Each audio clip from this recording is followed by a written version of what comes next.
Salut tout le monde! Notre deuxième vidéoblog de l'année. Non, c'est pas sur la pluie hivernale du week-end dernier. C'est pas sur le froid d'aujourd'hui. C'est pas sur la neige de cette fin de semaine. C'est sur ce qui se passe sur la rue Rideau. On entend souvent parler de qu'est-ce qui arrive dans la section Andalousie et Sussex. Quand débuteront les travaux? Est-ce que les véhicules reviendront? Toutes les questions qui sont pertinentes. On rencontre Vipin et Kim, les employés de la ville, pour une mise à jour.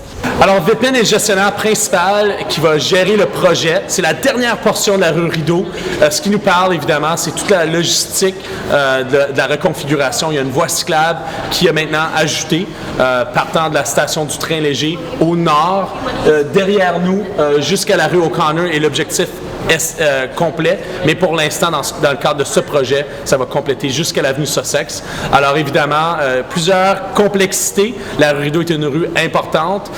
L'objectif de Vipin, qui nous parle, c'est évidemment d'assurer l'accès aux entreprises à travers le projet.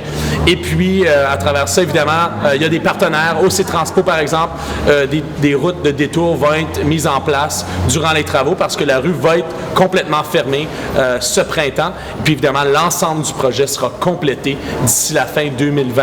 Un projet important, finalement, la rue Rideau et la rue principale d'Ottawa sera complétée. Pour tous les détails, Vipin nous dit que c'est important de visiter le site web de la Ville d'Ottawa. Il y a une page complète sur la rue Rideau. Puis évidemment, si vous voulez les coordonnées de Vipin, elles se retrouvent au bas de cette page-là. Et il est toujours disponible pour vos questions.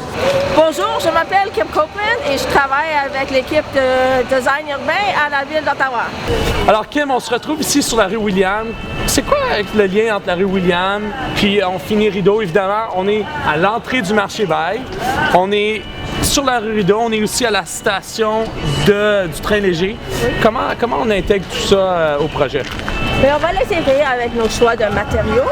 Alors, sur la rue Rideau, on voit beaucoup l'utilisation des pavés en béton. Alors, on va utiliser des pavés en béton sur la surface sur la rue William.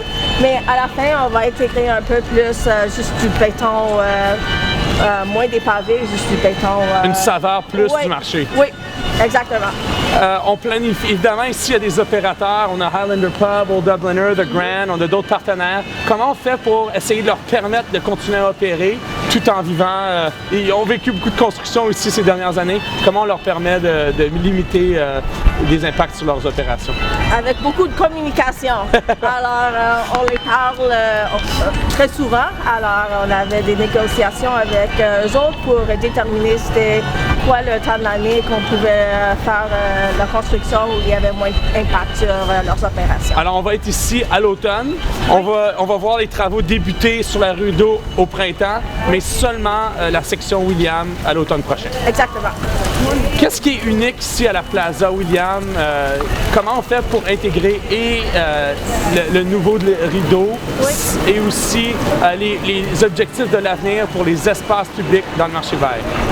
Alors, ça nous offre un peu la chance de faire des tests un peu avec des produits. Alors, une des choses qu'on veut voir, c'est l'effet des lumières suspendues. Alors, non l'éclairage avec des poteaux, mais vraiment avoir plus un look and feel qu'on voit en Europe. Ouais. Alors, on va avoir des luminaires suspendues tout le long du corridor. Alors, je pense que ça va vraiment mettre en vie l'espace, surtout avec les patios. Ça va créer un espace piétonne qui va être défini, qui va avoir sa propre identité, puis qui va bien connecter le marché vert à la rue Rideau. Exactement.